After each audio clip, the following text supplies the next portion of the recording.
अस्सलामुअलैकुम दोस्तों, Sajjad Khan Jadoon official YouTube channel और फेसबुक पेज पर आप सबको खुशामदीद।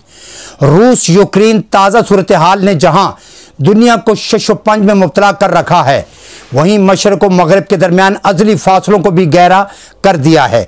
अमेरिका समेत यूरोपीय यूनियन, बरतानिया, Canada, France, Italy, Japan, Germany, जिन्हें G7 भी कहा जाता है, ने भरपूर अंदाज में यूक्रेन पर रूसी हमले की मजम्मत की है और इल्ज़ाम लगाया है कि पुतिन एक मरतबा फिर यूरोप में जंग के शोले भड़का रहे हैं।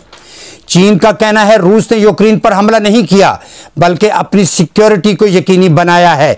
शाम के सदर बशार अल असद ने इस मौका पर रूसी सदर को फोन करके बाकायदा मुबारकबाद दी है और कहा है कि इस इकदाम से रूस ने ताकत का तवाज़न बहाल किया है। जनूबी एशिया में अमेरिका के सबसे बड़े डिफेंस पार्टनर भारत ने अमेरिका समेत अपने एक बड़े असलर सप्लायर रूस के साथ ताल्लुकात में तवाज़न रखने के लिए गैर जानिबदाराना पॉलिसी अपनाने को तरजीह देते हुए खामोशी को बेहतर समझा है और हक को हक और बातिल को बातिल कहने से भी इज्तनाब किया है, जबकि हमारे यहां कुछ अरस्तु हुकूमत को बुज़दिल कहकर अमेरिका की हमायत में बोलने का मशवरा दे रहे हैं और दौरा रूस को भी हमाकत से तशबीह देने की भरपूर कोशिश की जा रही है। जबकि दौरा रूस से कबल ही वजीर आज़म इमरान खान का पॉलिसी बयान सामने आ गया था कि पाकिस्तान किसी ब्लॉक का हिस्सा नहीं बनेगा और तमाम मसाइल का वाहिद हल उन्होंने मुज़ाकरात को करार देकर तमाम इबहाम का वाज़े जवाब दे दिया था। ईरान इस मौके पर खुलकर रूस की हमायत और अरब ममालिक अमेरिका की तरफ झुक सकते थे, जबकि इसराइल भी मोहतात रवैया अपनाए हुए है और ये जायदुल अकल कह रहे हैं पाकिस्तान को अपनी पोजीशन वाज़े करनी चाहिए और साथ साथ रूसी दौरों को भी नाकाम कह रहे हैं। तो सुन लें, अमरीकी जुबान बोलने वाले वो तमाम अफराद के वजीर आज़म का रूसी दौरा भी कामयाब रहा है, उसका वक्त भी मुनासिब था और पाकिस्तान ने अपनी पोजीशन भी वाज़े कर दी है और उससे पहले भी वाज़े कर दी थी। कुछ अकल के अंधों को यह बात देर बाद समझ आएगी, बहरहाल उन्हें समझ जरूर आएगी। अमेरिका को इस वक्त जो मरोड़ उठ रहे हैं वो रूस के साथ उसके दरीना इख्तलाफात की वजह से हैं। रूस यूक्रेन का बाहिमी तनाज़ा तो समझ में आता है, लेकिन अमेरिका का अफगानिस्तान और इराक से किस बात का झगड़ा था। दोनों इस्लामी ममालिक अमेरिका से सैकड़ों किलोमीटर दूर आबाद हैं और इस काबिल भी नहीं थे कि अमेरिका की राह में किसी तरह भी हायल हो सकते। सिर्फ और सिर्फ दुनिया और खुसूसन इस्लामी दुनिया पर अपनी धाक बिठाने के लिए दोनों ममालिक में लाखों लोगों को कत्ल किया गया, उनकी आज़ादी को सलब किया गया, उनकी जुबान बंदी भी की गई और खौफ के पैरे बिठाकर उनके वसाइल लूटे गए और आखिरकार जलील ख्वार होकर अमेरिका को अफगानिस्तान से निकलना पड़ा और इराक से निकलने की तैयारी अब कर रहा है। आज तक अमेरिका यह साबित करने में बुरी तरह से नाकाम है कि उसने किन खतरात के पेश नज़र अफगानिस्तान और इराक पर हमला किया था और आइंदा भी वो खातिर ख्वाह जवाब तलाश ना कर पाएगा। इसलिए कि वो झूठा था और झूठा है। दोस्तों, यहां मैं आपकी मालूमात में इजाफा की गर्ज से अर्ज करता चलूं कि यूक्रेन 1922 में union of Soviet socialist Republic का हिस्सा बना था।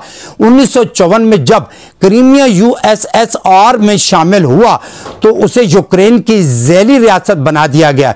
क्रीमिया यूक्रेन और यूक्रेन रूस का हिस्सा बन गए और जब 1991 में सोवियत यूनियन का शिराजा बिखर गया तो यूक्रेन भी दीगर रियासतों की तरह एक आजाद रियासत में तब्दील हो गया।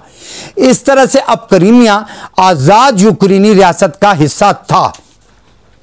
क्रीमिया की ज्यादातर आबादी चूंकि रूसियल नस्ल है, इसलिए उसका झुकाव आजाद होने के बावजूद रूस की तरफ ही रहा और बिल्कुल रूस ही की तरह क्रीमियन अवाम अमेरिका और उसके इत्तेहादियों की मुखालफत को कबूल नहीं करते और हर वो पॉलिसी अपनाते हैं जिसमें रूस की खुशनुदगी हो। बिल्कुल इसी तरह यूक्रेन का झुकाव हमेशा अमेरिका और मगरब की तरफ होता है, यानी मशरकी यूरोप का मुल्क यूक्रेन यूक्रेन और इसकी रियासत क्रीमिया एक होते हुए भी अलग अलग नजरियात के हामिल हैं। रूस कतन ये पसंद नहीं करता कि यूक्रेन की वजह से अमेरिका, यूरोपीय ममालिक और नेटो इस खित्ते में मुदाखलत करें या उनका असर व रसूख मशरकी यूरोप में फरोग पाए।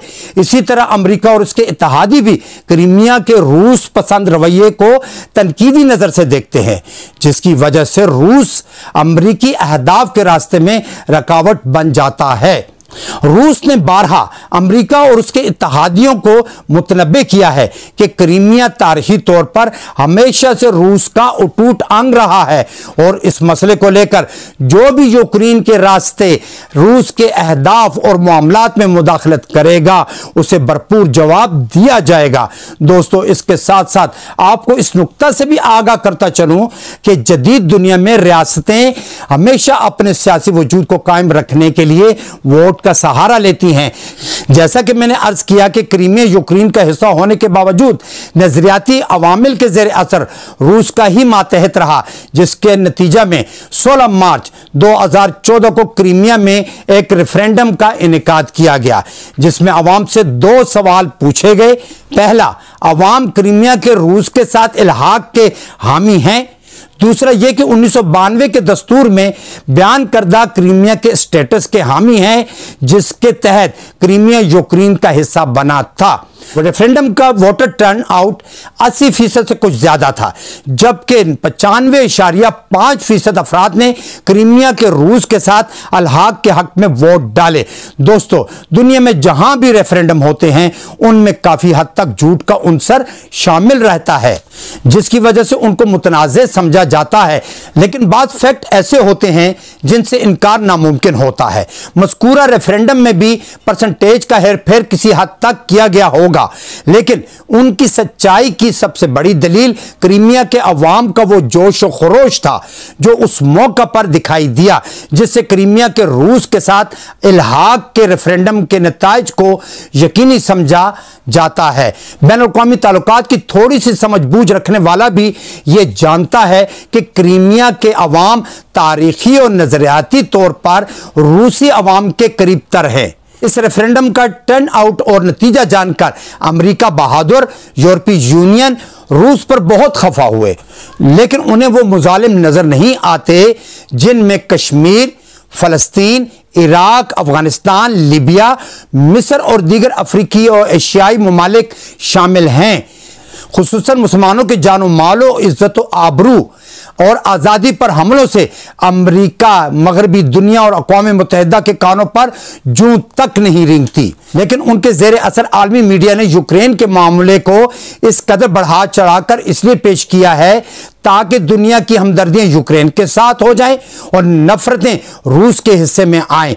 लेकिन अब इस बर्क रफ्तार दौर में जब इंफॉर्मेशन टेक्नोलॉजी इतनी जदीद हो गई है कि कोई भी बात चाहे जितनी भी पर्दों में छुप नहीं सकती, अब आवाम भी हर अच्छी और बुरी खबर में तमीज करने के काबिल हो गए हैं। यूक्रेन और रूस का मसला बुनियादी तौर पर इस कदर संजीदा नौयत हरगिज नहीं इख्तियार करता अगर यूक्रेन अपने फैसले खुद करता, बल्कि उसके बजाय यूक्रेन ने हमेशा वो किया जो अमेरिका और यूरोपीय ममालिक ने उसे करने को कहा, जिससे हालात संजीदा नौयत इख्तियार करते चले गए और रूस को अमेरिकी मुदाखलत पर हमले का ऑप्शन इस्तेमाल करना पड़ा। अमेरिका रूस मुखासमत की तारीख कई दहाइयों पर मुश्तमिल है। ताकत के तवाजुन को अपने हक में करने की यह कोई पहली कोशिश हरगिज नहीं। दूसरी जंग अजीम से अमेरिका और रूस के दरमियान यह कशमकश चली आ रही है।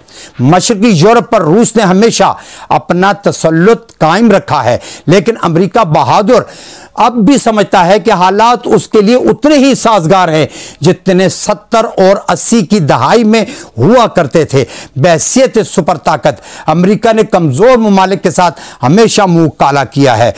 इससे बढ़कर धोखेबाज मुल्क शायद ही दुनिया के नक्शे पर आज मौजूद हो। यूक्रेन की मौजूदा हालत का जिम्मेदार सिर्फ और सिर्फ अमेरिका है। क्या यूक्रेन को नहीं मालूम अमेरिका सिर्फ कमजोर मुमालिक को हदफ बनाया करता है। रूस जैसे हम पला से वो उलझने की कोशिश कभी नहीं करेगा। छोटी मोटी झड़प जरूर हो सकती है, तवील जंग का मुतहम्मिल अमेरिका भी नहीं हो सकता। अमेरिका अफगानों का मुकाबला नहीं कर सका, रूस से क्या उलझेगा। फिल वक्त वो पाबंदियां लगाने और मजम्मत करने का खेल रहा है। आगे बढ़ने की हिम्मत ना उसमें है ना वो करेगा। अगर कोशिश कर भी ली तो पहले से ज्यादा नंगा हो जाएगा। अगर अमेरिका खुद को इतना ही सच्चा और मुजलूमों का हमदर्द समझता है तो फिर अफगानिस्तान, फलस्तीन, इराक समेत जहां जहां जुल्म हुआ है उस पर मुआफी मांगे, ज़र तलाफी करे, यानी उन अवाम और रियासतों का जो नुकसान हुआ है उसे पूरा करने की कोशिश करे, जो उसकी जहालत की वजह से अताब का शिकार हुए। मजीद जुल्म और बेजा मुदाखलत बंद करे और आइंदा के लिए तौबा ताइब हो जाए। दूसरी सूरत में वो खुद एक जाबिर और जारे मुल्क है। पहले खुद आईना देखे, फिर औरों को अमन का लेक्चर दे। इस वक्त तक दुनिया में जहां भी खिंचाव की कैफियत है वो अमरीकी पॉलिसीज की वजह से है, और रूस को भी अमरीकी और मगरबी जिद में आकर वो नहीं करना चाहिए जो इंसानियत की महराज से गिरी हुई हरकत हो, क्योंकि रूस खुद भी पहली और दूसरी आलमी जंगों, 1917 के इनकलाब, उससे पहले के खून खराबे और कशीदा हालात, अफगान जंग में शिकस्त, 1992 की शिराजा बंदी वगैरह जैसे हवादिस और तजर्बात से गुजर चुका है और अच्छी तरह से जानता है कि हर मसले का हल जंगो जदल नहीं हुआ करता, बल्कि अमन कायम रखते हुए भी बेहतर हिकमत अमली से मामलात सुलझाए जा सकते हैं। रूस को चाहिए कि अमेरिका और बरतानिया वगैरह की तरह नहीं बल्कि चीन की तरह मुआशी पॉलिसीज को अपनाते हुए पड़ोसी मुमालिक में सरमायाकारी करके नेक नामी कमाने की कोशिश करे। मेरे ख्याल में सदियों से जिस किस्म का इंतशार रूसी अक़वाम ने देखा और सहा है, किसी दूसरी कौम को ऐसे तजर्बात से नहीं गुजरना पड़ा। रूस से बेहतर अमन की कीमत कोई दूसरा शायद ही समझता हो, इसीलिए सिर्फ अमन ही को हर चीज पर मुकदम रखा जाए। दोस्तों, इन गुजारिशात के साथ मैं अब आपसे इजाजत चाहूंगा। अगले प्रोग्राम तक के लिए इजाजत दीजिए। अल्लाह हाफिज।